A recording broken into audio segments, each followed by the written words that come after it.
Hi, I'm Drew. And I'm Sam. And welcome to Drewling Samantics.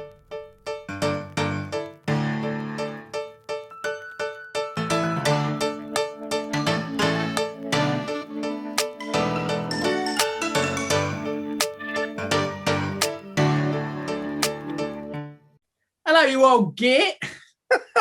Hello, all right, you young fool. How's things, mate? Yeah, blinded, mate. Thanks. You well? Had a good week? Yeah, I'm great. Thanks. Been lovely. How about you? Yeah, mate. All good. I mean, I've been enjoying the lovely feedback from last week's special episode. Oh, likewise, mate. Likewise. Yeah, everyone at home, if you joined us last week, you'll already know, but we had a change of style to the show, and I'm not just talking about Drew's shirt. Oi. No, we had a special highlight show with our favourite moments from guest episodes.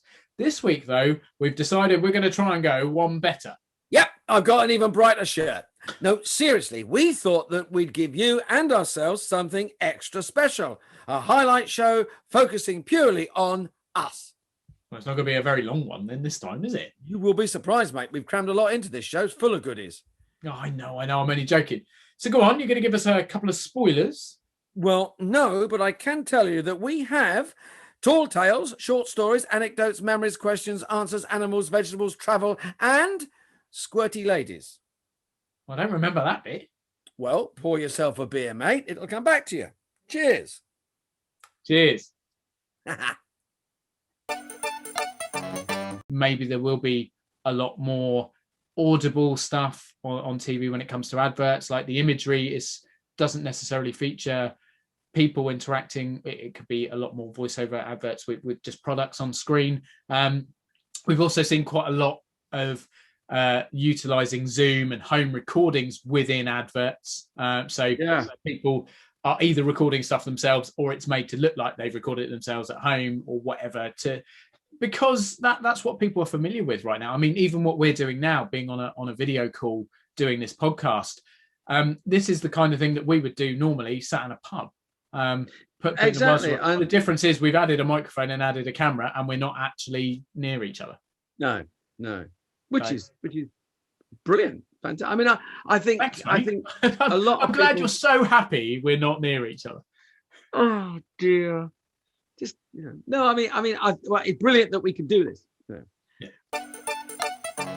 The beginning of the week, I did a little day's film on the short film that we've been talking about for ages, and we shot in a park in near King's Cross. Yeah. And it was a beautiful sunny morning. So we started at a reasonable hour. We started about 9 o'clock, 9:30, and shot right the way through to 2 o'clock in the afternoon. But it was a beautiful day, as you may remember. Yes. And by the time I finished, I almost matched the red cushions behind me. And a red suntan face. Oh, do you know what? Isn't it lucky you didn't have to wear a mask for it then? Oh, there. Yeah. Can you imagine? We were I'd have been like that. Yeah. Yeah. It looked like you'd had a beard and then gone on a tanning bed or something and then shaved it all off. Shaved your beard off, yeah. Or had your face painted or something. No, we were outside at either end of a bench, so we were socially distancing. We were being very, very observant of the rules, as we were today when filming. And actually, in fact, today when we were filming, I was able to leave the mask on. Oh yeah, because of the subject matter. But there you go. And I assume similarly to when I filmed a couple of weeks ago, when you're not filming, you're off your distance. As expected, all masked up, lots of testing and everything. And you get the odd tap on the shoulder. Someone just holds your hands out and squirt stuff in your hand. All right, that's it. It's going to be a new role, isn't it? You see, obviously, like when you get ladies and gents, you get sent sometimes like a list of who's involved in the filming day. Yeah. So you might have, this is your director on this day. This is your director of photography. This is your producer on set. This is the makeup team. This is the costume team. Actor That's 1, right. Actor 2, etc., etc. There's going to be a new one on there, isn't there? There's going to be a lady who deals antiseptic wipes or the soap dispenser man or whatever. There's loads of descriptions of this job going through my head. any of which will get us shut down. So I'm not saying anything. No, you know. no. You could see I was struggling there. I you started really on were. that and You thought were this is going to be a keeping. great piece of listening, and then suddenly realised, what can I say that I can't say? Oh yeah, that's the squirty lady. Don't do that. No, that's where I was going. Can't say that. Anyway, But they all do read. They all do read. I mean, you've had it on your shooting schedule, I'm sure. Where it says COVID officer. So there's always someone looking after us. What's going on, mate? What is that? This, Sam. This is the sofa of dreams, mate. I'm telling you, the sofa of dreams. Yeah. That this is where I sit and contemplate the world, and basically fall asleep. You know, is it where the wife sends you when she doesn't want to see you? Oh no, that's the bottom of the garden by the shed. No, it's. I just thought, soft furnishings. It's lovely, mate. I've gone plain and simple. I mean, my Magnolia life. I wasn't going to refer to that at all as plain and simple. I was going to say it was beautifully framed and you've got a gorgeous background. But I mean, I'll take it. How many of those beers have you had? Seriously, I have literally just taken the top off that. That's it. I mean, because we said we would meet for a beer. So well, and that is indeed what we're doing. So cheers. I couldn't, and I imagine you couldn't, do a 9-to-5 job. Not that there's anything wrong with that, but I couldn't see myself sitting in an office. I'm not skill-based equipped for that, and I'm not mentally equipped for that. I would probably last a week and then, run screaming into a forest somewhere. I think you're brave to say a week. To be honest with you, I don't know. Yeah, I'm yeah. Well, I've done it before. I did a 9-to-5. I have. Well, I mean, I did a 9-to-5 for a little bit. I've done a lot of shift work previously, and a lot of sort of self-managed stuff outside of the performance industry. But I can honestly say I was never truly happy, or I didn't enjoy life in the right way until I was doing what I'm doing now, being able to manage myself as a business, but also to get up every morning and love what I do. I think is the most invaluable thing there. When you look realistically at work, I think everyone has a point they sit on a sliding scale between earning enough money to enjoy your life and enjoying your job. And I think early in my career, I not that it makes much difference, but I earned more money, considerably more money than I do now, but I was not happy. Yeah. So the money that was coming in was buying me things to try and make me happy, or affording me to do things that I enjoyed to supplement the fact that I didn't enjoy my working life. Whereas now I'm certainly on the other end of the scale financially. But as said, I do get up every day and I love my job. I enjoy what I do, be that sitting in a studio recording some vocals, be that standing on a stage making a fool of myself, or being in front of a camera, or whatever it is. The variety is one of the strongest parts of what I do that makes me enjoy it. And the fact that it's something that I want to become better at all the time. I want to push myself.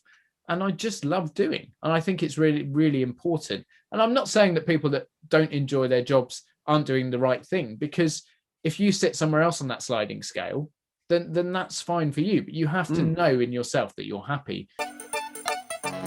I bought new shirts, and I bought a new suit for interviews and stuff like. Do you know what I mean? I went, I know. I got, and like, okay, I need some trainers to go and I spent a fortune that I can't afford. Now I'm going to stop you there, because you've just said you needed some new trainers. Now, people probably don't know this because we haven't really talked about it, but you and I first met because we work for, you know where this is going now, don't you?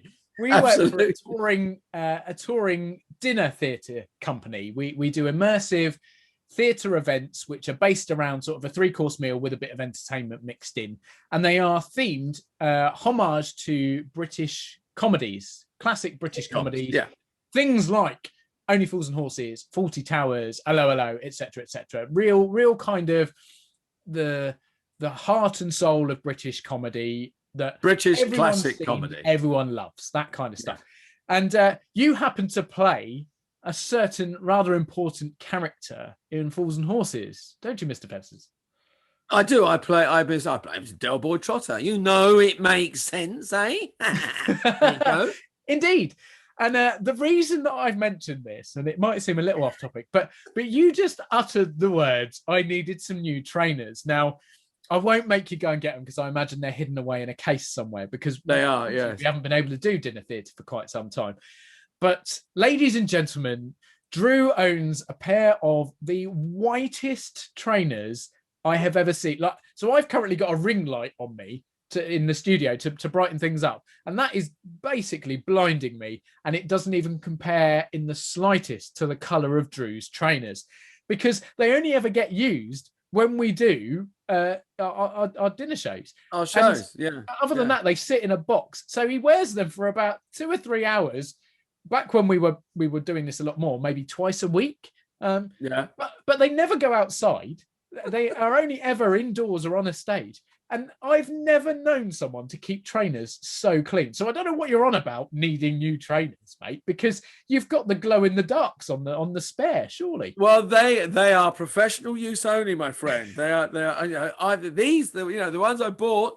They're for pounding the streets and keeping fit and sight. And I tell you what, they're definitely not clean now. No. It's very easy now because with social media, if you get it wrong, there are dozens and dozens of people who are going to hit Facebook and Twitter and Instagram and go, "You did that wrong. He did that wrong. That looked dreadful. Did you see so and so last night do something really badly?" You think, I can't hide. It's progressed, hasn't it? I think obviously you can look at it in lots of different directions. I'll get a random example. My dad, my old man, he's a lift engineer. So anytime we're watching a movie together and someone forces the lift doors open, he'll sit there and go, "You can't do that. We don't want that. No, it would override and blah, blah, blah." Or if a lift drops or something, well, there's safety ropes. That wouldn't happen. I know, Dad, it's a film, but it is a valid point. Like, it's a valid point. It doesn't necessarily make a massive difference in the grand scheme of things. Like, for example, you doing your intubating or whatever you were doing. But there'll be a fair few people out there that go, "Well, that's not really believable now, is it?"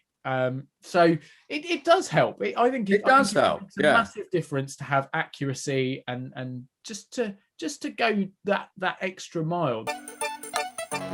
Not so long ago, actually, we went to Spain with Only Fools and Horses. We did. So we did a very small tour with.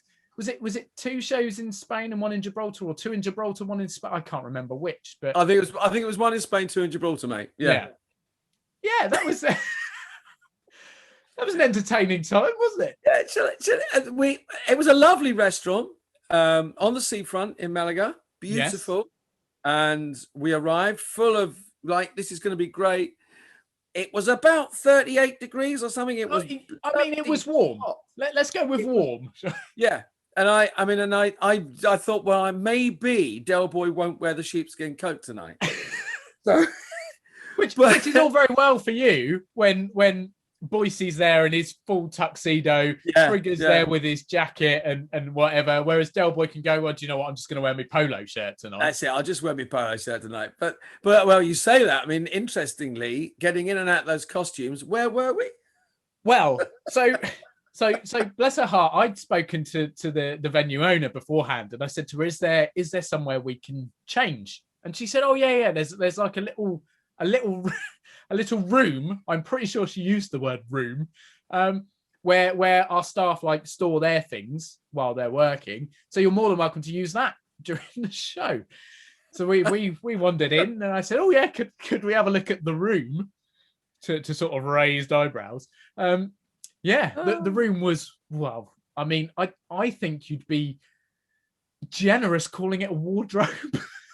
I mean, mate, even I couldn't fit in there, let alone anyone else. So, if it's too small for me, it was just, it was too small for you. And we get you to shows abroad by putting you in a suitcase. That's how small you are. So we use you as carry-on. But I go as hand luggage, yeah. But yeah, so So we made a snap decision and essentially got changed in the corridor, didn't we? But corridor which had a fire door on the end or a door to the outside, which, because it was so hot, had to be left open. Yeah. So every now and then, person randomly walking down the street would see Del Boy in his smalls. I mean, what a surreal thing, particularly in the middle of Malaga. Like, it was very funny. We must have generated for other people. Mine's open, mate. No wasted time. Cheers. As if that's your first one. Now you may say it may not be my first one. It is my first one, but however, it's my first alcohol-free beer. I'm sorry, what? I know. I knew that would be your reaction. I knew you'd go, "What the hell is he doing?" But I've had news of the week. I've had my jab. Yes. You've had a little prick. I've been just gossip.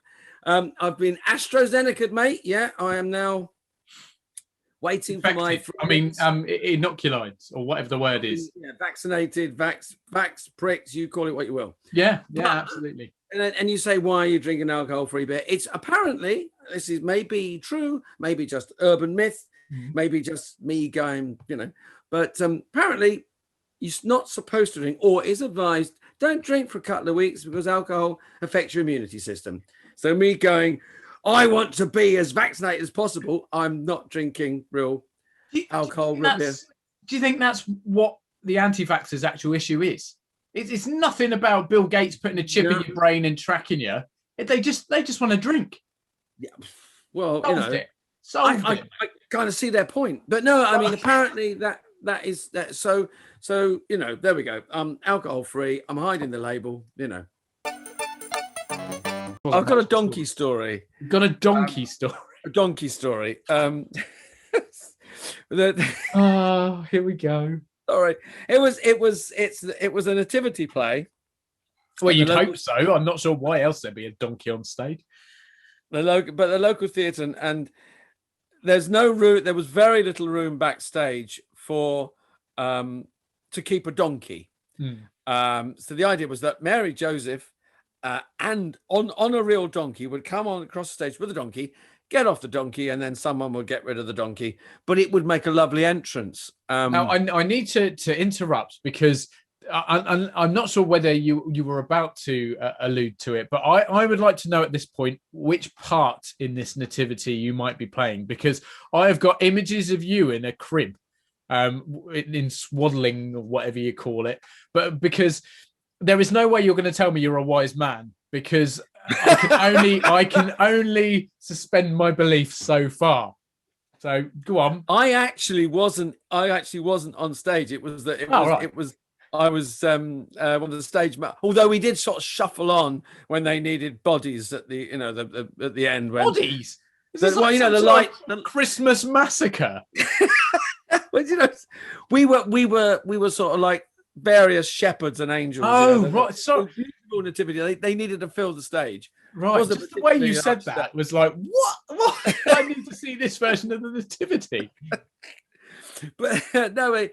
So I was working. I was about 15, 16, and I was getting experience, and the local theatre needed stage crew and I was pushing and pulling scenery, and two of us were given the job of looking after the donkey. And the donkey was kept downstairs because there was a little open area fenced off that the donkey could be in with a shelter. And we would take the donkey and put it in the service lift, take it up in the service lift, and which had straw and everything in just for the donkey. And he would come out of the service lift, and then Mary and Joseph would ride him Mary would ride him on stage, led by Joseph. And then there would be a lovely little scene, and then he would trot off into the service lift and back downstairs and to his stable. And he was a lovely donkey, but a little bit stubborn. So one night, aren't they all? Is that not one of the characteristics? Well, is that yes? That's don't you want your donkey to be stubborn? Well, not on this occasion, because we got him up and he just would not come out the lift. He got up so we were in the wings, and and sort of people could see that this donkey wasn't going to bloody move. and there was lots of very unholy, unnativity language used in the wings, pulling. And you if a donkey don't want to move, you can't, and then none of us were going to, force it, because we all went, no, don't hurt the donkey. No, because we loved him.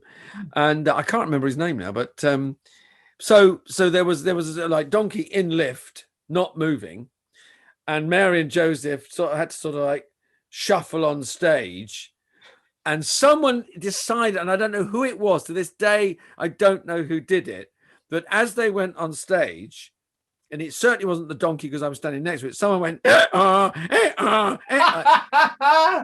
did this appalling sound effect of donkey, and everyone, and because everyone just laughed, and then the lift doors shut, and we took donkey down, and he just buggered off. Next night he was fine, but he wouldn't move, and it was just like, come on, you bugger. No, wasn't going to move. Yeah. Incredible. So we've established that working with animals in the theatre it can be difficult. So I can only imagine what it would be like when it's your sole purpose or the main focus. But I'd love to do it though, mate. And I completely agree. I think it would be tough, but I think it would be immensely rewarding. Yeah. But the idea of being a natural history presenter and marrying the two, that's always been, and I'm just, if anyone at the BBC is listening and Michaela Strachan wants a couple of nights off, during the winter. I wondered where you were going with that one, Jim. It's all right, mate. Wow. But I heard an interesting phrase this week. I've got to say this. This is apropos of nothing. I never heard of. I know. I mean, and this is probably showing my ignorance, and I know it's an Americanism, but I'd never heard of a chemistry read. Ever heard that? A chemistry read. Now, when you and I Google, and I looked it up in a chemistry read, and there'd be a lot of people sitting out there going, "Come on, Drew, it's this," But I never heard of it. And it's when you get, you do an audition, you get a recall, or as it said in the information I read, a callback. So okay, that's probably. But it's when you get the actors in to read to see if there's any chemistry between them. And I thought, well, that's now is obvious, but I just never heard the phrase before. So there you go. Oh, interesting. I mean, it's not something unfamiliar. No. I've just never heard it have a specific name. If that me either. I thought that's quite nice, but I thought at first, well, is this something that you go into a pharmacy or something? But no, it's interesting. So that's been very facetious. But no, I was interested that there is actually a name for that process. Wow. Well, there we go. In this country is come and have a coffee, darling, and see if you get on with John. Lovely boy. We'll go out for lunch with a couple of gins, and they gelled beautifully. Yes, we're basically gonna see if you hate each other, and if not, then we're gonna crack right on. Yeah, exactly. Right, boom. Have you ever undressed on stage? Do you know what? Very proud to say it. One of my favorite ever shows I was involved in. I did the Full Monty. I've been in the Full Monty as one of the main six guys. And I tell you what, there is nothing quite like being stood on a stage, completely stark bolloco, looking out at an audience. And again, and they're looking back. Full Monty. The show ends with the big reveal. Everyone, all the guys go completely naked, but big bright lights come on behind you. So actually, all the audience can see is silhouettes. Whereas being a performer on the stage, because the lights are behind you, you can see every single person in the audience. Like it's such a surreal feeling. But the camaraderie that we built as the six guys through the audition and rehearsal process was phenomenal. And it's very similar to the film, which obviously award-winning, well-known, well-loved. But the musical is set in America, in Buffalo, I believe, if I remember rightly. And similar sort of thing, steel mill, down on their luck guys who are all struggling to make ends meet. But some of the music in it is beautiful. It's such a touching, moving show. And Yeah, I love the film. Yeah, I love the I film. mean, obviously, it's at the end of the day, it's fun and it's silly and it's naughty and all that. But the meaning behind it is so powerful, and it's definitely one of my favorite shows I've ever been involved in. Lots of fun stories about that one as well. But anyway, what about yourself? Yes, I did when I was when I was young. I did a production of Equus, and I played Alan Strang, the young guy. And there's a scene, a very, very sweet, delicate scene, where he is not so much seduced, but he's in a barn with a young girl, one of the stable girls, and we had lots of straw about. And delicately placed hay bales, but there was no way that we couldn't be naked. And the whole point was that we were, and it is very intrinsic to the plot. But I remember doing this at a local theatre, and my mum and dad being in the audience. And yeah, that was though I was never embarrassed at any time until that moment when I was in this middle of the scene. I suddenly went, "Oh yeah, Mum and Dad are in tonight." And it just sort of, you know.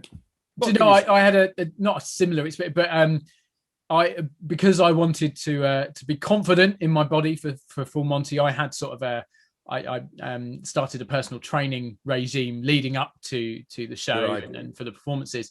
And my personal trainer came to see the show, and yeah. I mean, he is a massive, big, muscular, full-on like Viking beard and ponytail and stuff. And I think I got him 2 tickets. And in the end, his other half, his missus, she was unwell, so she couldn't come. So you had this audience, which, as the Full Monty tends to attract, quite a female-dominated audience usually. Particularly, you get the odd sort of hen do that go along and watch, not quite understanding that there's a little bit more to it than just a few guys having a bit of a strip.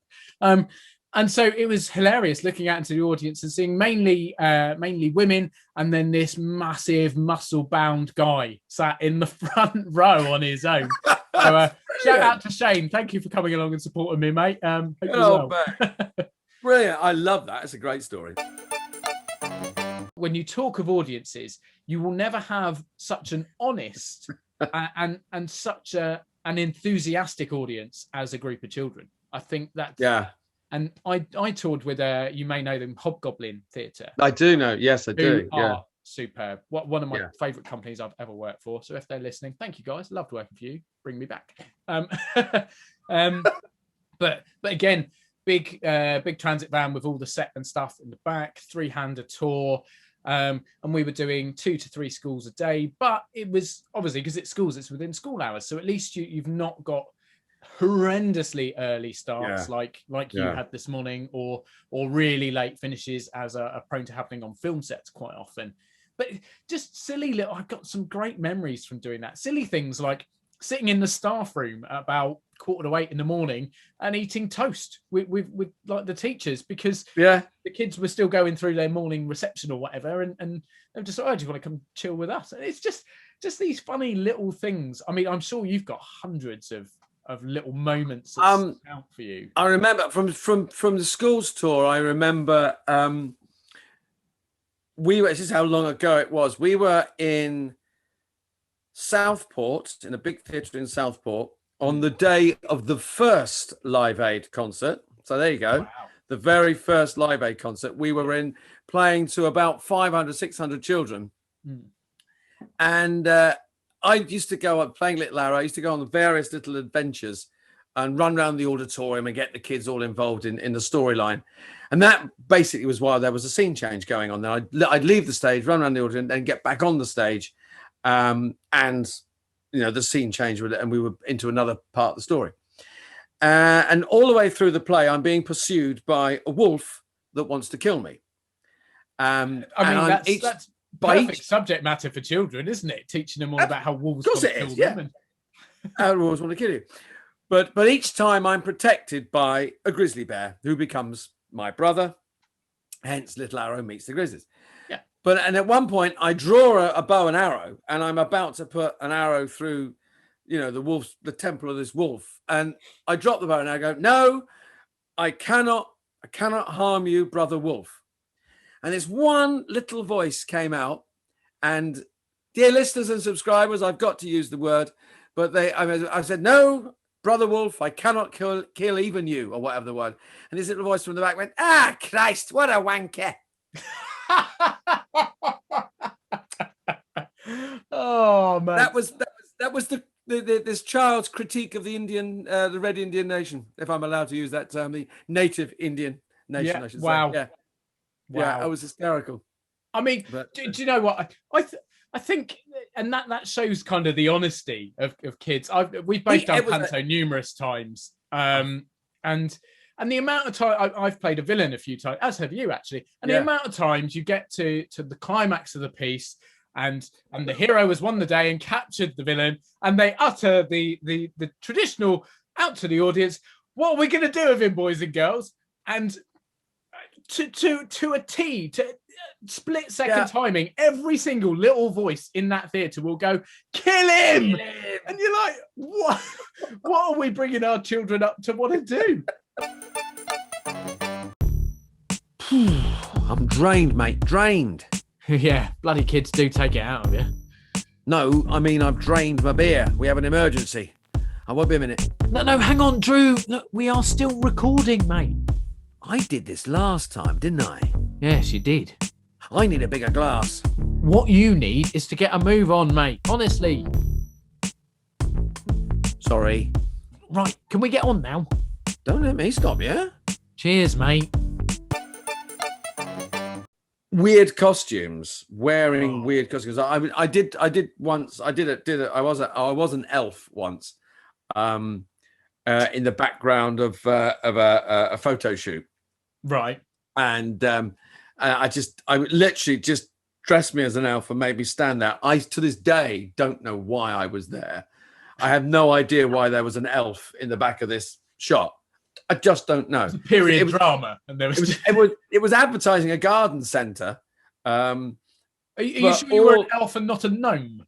Yeah, well, quite, because they said, "Well, you're an elf," and I thought, well, sit me down with a fishing rod, and I could be it. But they said, no, you're not a gnome. You're an elf. And I thought, well, I'm not saying anything. No one's ever referring to me. I'm just stood by a shed at the back of this shot as an elf, and very obviously a Christmas elf, because there was lots of tinsel on the costume. And I thought, and this is July, Not. But do you know what? I thought at some point, we, not necessarily in this episode, but we would end up talking about not necessarily worse jobs, but just weird and wonderful things. And now you've said costume, I can't really not. So there are two. Like one is not a costume, one is a set of costumes. So one of my first ever professional full-time acting gigs, big contracts, whatever you want to call it, I did a national tour of what was essentially an ABBA tribute.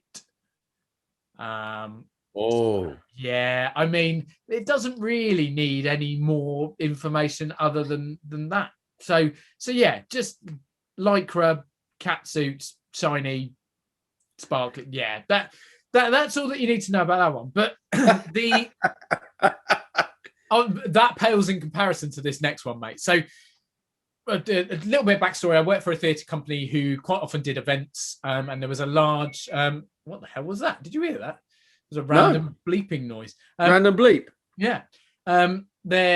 This theatre company did events, and they worked quite closely with a local. It wasn't a shopping centre. It was a kind of like an outlet-y sort of thing. But either way, they had a big park there for kids and lots of entertainment for kids and stuff like that. And every now and then we'd go and do like a little immersive things. We might do a sing-song and do a show every 20 minutes or something like that. And one day we went there because it was International or World Flower Day. Completely random. I'd never heard of it, but there are days for everything, aren't there? So this just happened to be World Flower Day. And we had little stalls and actors sort of wandering around dressed in costumes, and kids could come up and decorate. I think it was a paper plate, and they could draw a flower, and we turned this entire wall of a building into like a garden, like with the kids' paintings and stuff. But we had to be dressed appropriately. and you're obviously dreaming up all sorts of things. People at home listening, watching, you can come up with your own imagination what people would possibly dressed as. But I think we had like woodland animals, and we had people with sort of like flowery headdresses on and stuff. So you'd think, right, well, what could Sam possibly get landed with? Flowers would be pretty bad. Weird woodland creature. Well, I'm quite tall, and giraffes don't live in the wood. But whatever. No. I managed to end up dressed as a topiary bush. Oh yeah. What shape were you? Well, I was sort of a pillar of green hedge, but then with this headdress thing, which had what looked like stalks of broccoli and then massive sort of florets of. It's impossible to describe what an absolute lunatic I look like. I mean, just not even words can't cover it, mate. Seriously. But very, very sensibly, and now I'm going to have to ask you now: have you been able to use that experience ever? You know, working on stage in very deep and wonderful productions. Oh. Have you ever brought your bush into use? I mean, I don't know, mate. You know? Yeah. Oh God, the amount of times I've been doing something really serious, like a tragic Shakespeare, and I've got to the end of a massive monologue and thought, well, I wish I had a bush on my head. I've always been very, very, very fond of animals, but natural history has always been a passion of mine. I don't get the opportunity to crawl around with a camera in the countryside and take photographs, but that, I mean, yeah, that I'd love. I'm lucky, fortunate, got a very big garden. And a long sort of 100-foot long garden with loads of trees and stuff and that. And I spend hours at the window with a pair of binoculars watching, you know, the wildlife. And we do get some wildlife. We get foxes and, you know, squirrels and creatures, like loads of bird life. And I love that. So if I mean, funny, when I was at school, I had a careers master. I had two. I had Mr. Parry, who was a wonderful man, and he encouraged my desire to go into the theatre. And the other one, who will remain nameless. Yeah, no, don't name him. But he's probably not with us anymore, bless his heart. But he was determined to dissuade me in any way he could from becoming an actor or in any way concerned with the theatre industry or the entertainment industry. And I can remember him saying, you know, I was quite good at languages when I was at school. I'm not anymore. Don't practice. But he was. I heard your Spanish. Yeah, we won't go there. No. But he was determined. He said to me, "You should go into customs and excise and work." And I was like, "What?" Yeah, because you know you'll be able to use your languages and your flair for getting on with people. I mean, my getting on with people was because I was class clown. I like to entertain people. It's like the idea of standing at an airport or somewhere and going through people's luggage did not appeal to me, or turning up on wherever and searching a building looking for contraband. No. Yeah, no. So that was one of the ideas of that was an alternative career that was given to me by my careers master and completely ignored. Have you ever had a wardrobe malfunction on stage? And I'm assuming that means costume or props or something. Not have you ever had a wardrobe on stage that has malfunctioned? I have had a wardrobe on stage that has malfunctioned. No, actually. really? Yes. I did a play called. I've had bits of costume fall off, but I was in a play called Out of Order, and in Out of Order there is a body that people think is a dead body. And the two, it's a beautiful play by Ray Cooney, great farce. The two protagonists are trying to get rid of this body all the way through the act because they think he's dead. And in fact, he isn't dead. He's only knocked out. Right. At the interval, the dead body, which I played, wakes up. But they hang him in a wardrobe, in a closet, to hide the body throughout the act. And then they get him out and dress him up and everything. And I was hung in the wardrobe. And they closed the door, and I was able to unhook myself and then stand there. And then when the scene is ready to start, hook myself back up, hang there, and then they get me out. But one day, one performance, they hooked me up and I actually couldn't unhook myself. So I had to hang there for about 15, 20 minutes. No. Until they opened the door and then unhooked me. And it was like, oh my God. No. I was. Yeah, I actually, and wow. I thought, I mean, bits of me were constricted, it has to be said, you know, and I really, and of course, nobody had any idea because I'm on stage and I couldn't sort of go, get me out or anything. Wow. It was hysterical. Amazing. I've been learning to tango. I know. So luckily, the actor I'm working with, Letitia, she's a very, very, very experienced dancer. So it's not so much me leading, it's her dragging me, you know, go put your foot there. So, but luckily it's going to be very split up. So it'll be a shot here, shot there, as you know, and then all the magic will happen in the edit suite. Those editors are very clever people. They can make us look like we know how to do things that we really I really don't. Well, you say that, you see. I mean, some things. I mean, I've got to do a couple of not magic tricks in this, but make it appear as though I could do them. So you know, it's. I mean, I've not done that much magic before, although I've done a few sort of illusion-y things in the past. But you know, sort of pick them up on the way. But I would have thought you've been more a magician's assistant, mate, because you could fit in one half of the box and get cut. I thought he was going to say I could fit in the top hat for a minute. Well, I mean, I thought I'd draw the line somewhere. You wanted to say that, but wow. I did a tour of the Mousetrap in Germany for Brilliant 6 7 months. It was a lovely show, and I played the character. I played the young character in it, Christopher Wren. So you can tell it was a few years back. Wow. It was a wonderful tour. And the German audiences, we went Germany, Austria, Switzerland, Italy. We went right across Europe, but predominantly in Germany. And the Germans absolutely love traditional English plays. And one of their favorites is The Mousetrap. And they have a theatre in Hamburg called the Mousetrap Theatre, the Mousetrap. Oh, wow. So we did 3 weeks in Hamburg, 4 weeks in Hamburg, and then went on this national tour of Germany and various others. And we were in a tiny little village in Switzerland called Chur, up in the Swiss Alps. It was beautiful, and we arrived and we drove from sort of warm, lovely countryside. And we climbed higher and higher and higher, and it was absolutely freezing. It was perishing cold. If this story is going to end up with all of you huddled up in a car in one sleeping bag, we don't need to finish it. Almost that, but it was. We never quite got so far to get, because we went out to the van the next day, and in this beautiful, wonderful little Swiss town, and we'd been in there. It wasn't. We were in a town hall in Chur, and it was just gorgeous. Yeah, and a lovely night. Enjoyed ourselves.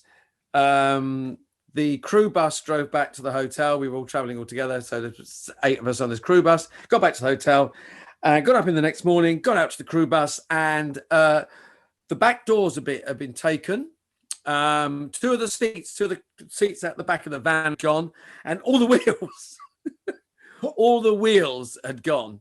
No. So we were stuck there.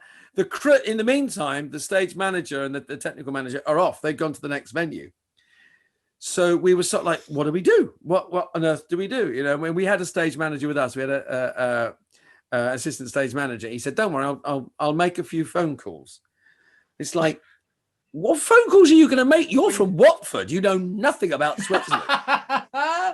So he made a few phone calls, and then we went from Chur to the next venue in a gypsy caravan. Wow. He turned up with a gypsy caravan. This guy said, "I'll rescue you." And we didn't, all we had was suitcases. Yeah. We just had sort of like overnight bags. So we piled in the back of this gypsy caravan, pulled by a horse. Amazing. through Switzerland. And we weren't that far away. And they were going, "Where are you? Where have you been?" And we had to come on that. Look at that, you know. But that's one of them. That was just what turned from disaster into something just ridiculous and magical. But yeah, that's the one that just a ridiculous story. We were doing the Get-In, and the show I was on, the set was basically 3 huge pieces of scenery on trucks on wheels, and I was on a ladder about 8 feet up in the air, 6 feet up in the air, and this piece of scenery, they hadn't put the brakes on the trucks, so the scenery rolled forward, took me off my ladder. I went off the ladder, hit the front of the stage, bounced off the front of the stage and into the orchestra pit, and I broke my wrist. Oh, which was hysterical because I was actually, as well as doing this, I was the understudy on the show. I had a small part in the show, but I was an understudy on the show as well. So my understudy had to go on that night, which was hysterical. But it was, I have to say, I was up north, and the hospital were absolutely amazing. I went there and they put me in a cast. The next day I got a cast I could work in. And then, yeah. So yeah, before the show. So there you go. Yeah. But touch wood, not during. Not during, no. You have, haven't you? Well, so you know this, but I broke my nose in rehearsal. So I told you it'd come up again. Full Monty in rehearsal. So character I played spends the show trying to run up a wall and do a backflip. I can't remember who did it. Was it in Singing in the Rain? I can't remember. Yeah, Donald O'Connor. There we go. Yes, absolutely. So and he tries to imitate him, runs up the wall, falls down. So not only every show, I think 3 or 4 times did I have to do that, and ended up landing on my arm and quite hurting myself each show. I wasn't training for stunts at this point, so I didn't really know what I was doing. But just to add, it wasn't the fault of any of like the directing, the crew or anyone like that. It was me just being useless. So it was completely safe. It was just me being an idiot. But in rehearsal, we were rehearsing the finale, and one of the parts of the finale is that the character who has been trying to do a backflip all the way through the show finally manages it with assistance of his fellow guys. And we're in rehearsal and they sort of flick me backwards and I complete the rest of the backflip. And we're in rehearsal. First time, perfect. One very, very successful backflip. Second time, one very, very not successful backflip. I obviously got a bit enthusiastic, flicked my legs backwards, slipped off, their shoulders were slipped backwards and landed flat on my face, and big everywhere. So but I mean that show was jinxed because I did that, and then our lead, he also, I think he tore his hamstring or something in one of the dance, but he went down like he'd been shot, and he ended up being on crutches for most of the run. It was horrendous. But yeah, so definitely some interesting stories from that one. I mean, it's like bar work, and like bar work and waiting on tables. And I never thought I'd ever need, the to reference the bar work and waiting work I did when I was younger and out of drama school and skin, So in all the years of, were you a really, really bad waiter? Well, actually, I was quite a good waiter. There was one. Oh, go on. There was one I'll explain in a minute, but. Well, yeah, there was one instance though where I blagged a job at a local restaurant not far from where my parents were living at the time, and I went to the guy and he said, we need a wine waiter. I can drink it. I couldn't tell you anything about it, but he said just red, follow that's me. White. There we go. Yeah, he said just follow me. I'll show you what to do. He said you just need, and I uncorked a couple of bottles. He said, that's absolutely fine. Showed me how to dress the bottle with a napkin, pour it, fine. And at one point, I was serving a family reunion. And some of these people hadn't seen each other for about 15, 20 years. Right. And I believe it was the parents, mum at one end, dad at the other. It was their, I don't know, 50th wedding anniversary or something like that. And they asked me to open a bottle of champagne. Now, right.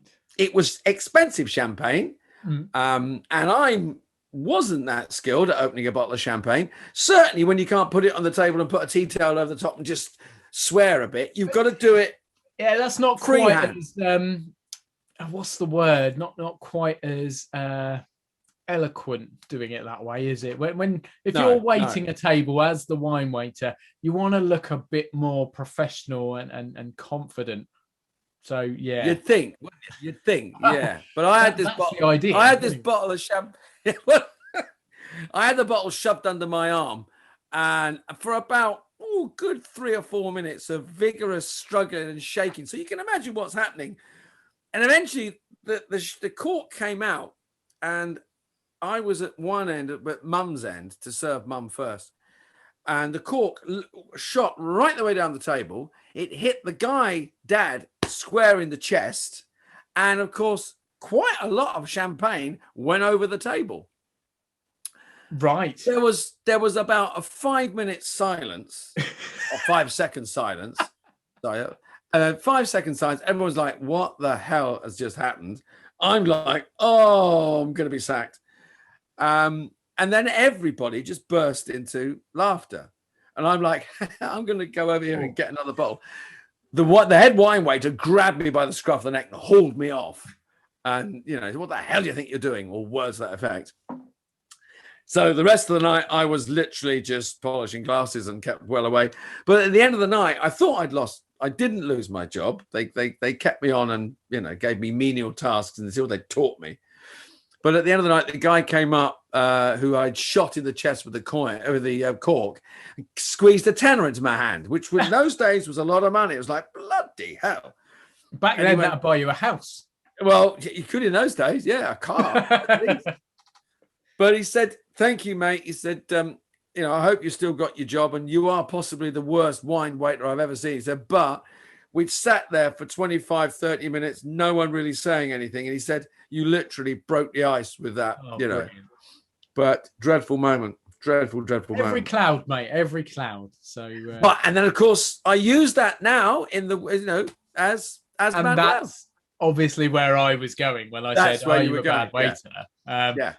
Because Manuel, bless his heart, doesn't have particularly high-end waiting skills. Although, I mean, a lot of that's probably a bit due to the stress that's instigated. Basil, but yeah. We as an industry have rallied, and we've had huge obstacles put in our way. You cannot, up until now, you have not been able to have people on a stage and a theatre with a full audience, or even any audience. It's not been possible because it's not been safe. We are now approaching the stage, or at a stage, where that is starting to not be the case anymore, and we're back to where we were previously, albeit with limited numbers and certain things in place, whatever. But people have not had that, and quite often that it's an outlet for people. It's their release. People do a 9 to 5 or whatever your hours are, or do a job that is repetitive. And it's not always something that someone does because they absolutely adore it and they look forward to doing it. They do it because it is necessity. You have to pay the bills. So they will then have some sort of outlet, be that going to watch a live sporting event. That's not been able to happen, but is now coming back. Going to see live performance, be that music, theatre, whatever. That's on its way back in. Going to the cinema, again, that's now something that we can start to do again. All these things that you've not been able to do, but despite that, the industry, particularly the performance industry, or can only speak for the performance industry really personally, but we found ways around that, or opportunities to do alternatives, which might not be as good, but certainly have filled that gap and have helped people. So I know there have been things that I've watched that have been streamed that I would have adored to see in the theatre, but haven't been able to because it literally doesn't exist. But despite that, people have gone and done these live music gigs. I've been at one point I was with my partner in her front room. She's got an amazing sound system, and we had one of her favorite solo performers. He was doing a live streamed gig with just donations to him and a charity. But we put that on, put the speakers on really loud, and it was incredible. Was it the same as being at a gig? No, of course not. No. Because the beer was considerably cheaper because it was in the fridge. But that's not the point. It was an incredible way to kind of temporarily forget all the horrendous things that were going on. And again, I feel massively lucky that I've had the opportunity to do some of these things. Yeah. And I hope that people out there have enjoyed listening to us and that it's helped. And we know that, as you said, you've had certain mentions, but from the flip side, I'd also like to say thank you so much out there to people out there who have tuned in, because without the support and without those viewers and listeners, then this maybe wouldn't have continued in the same way. I think we would have got something from it, still having a chat now and then, but the positive comments, the messages we've received, the numbers of people entering competitions or sharing our work, it's been so overwhelmingly heartwarming. That it's really helped me through lockdown. Totally agree. Totally agree. I worked with a couple of animals, but I have a wonderful story.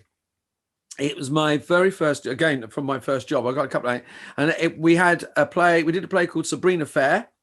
And in Sabrina Fair, the character Sabrina comes back from Paris with, in a cage, a cockatoo. And the cockatoo is called Morris.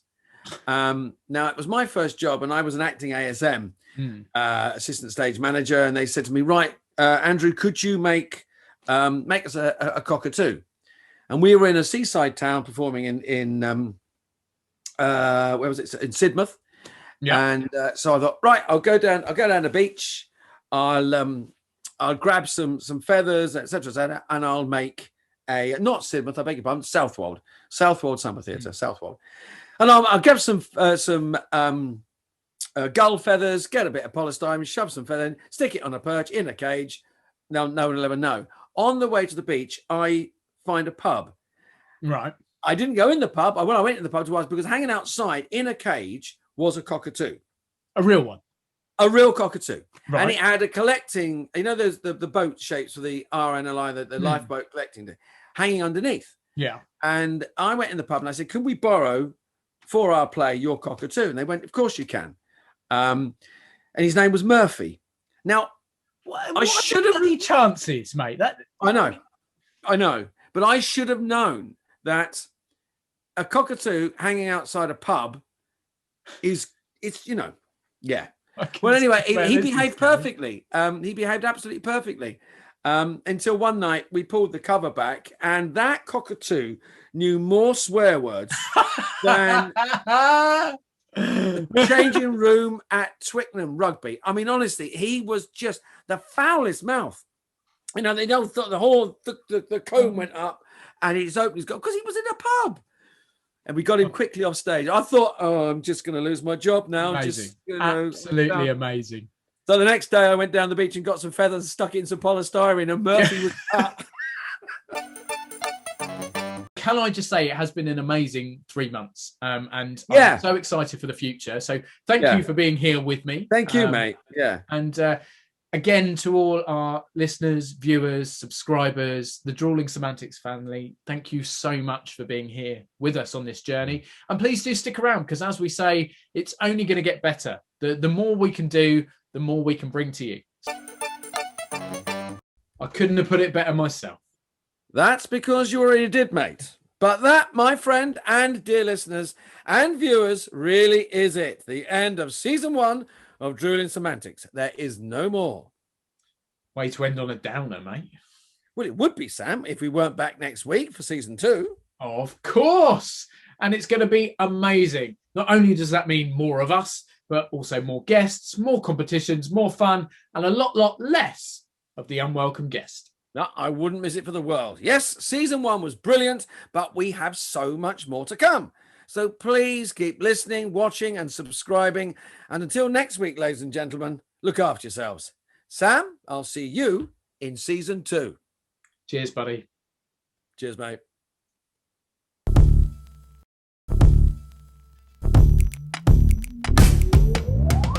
Thank you for tuning in. We hope you've enjoyed this special highlights episode of Drewling Samantics. If you have, then make sure you go and watch all our previous episodes in full for even more fun and interesting content. Please consider subscribing to our channel too, and you'll get notified every time a new video is released. Don't forget we're also available as audio only. Just search Drewling Samantics in any good podcast app. And we'd love your support on social media as well. We're on Facebook, Instagram and Twitter, and all our links and handles are on screen now. We love welcoming new followers and subscribers, so please share with your family and friends, and we'll be eternally grateful. Stay safe, and we'll see you next time.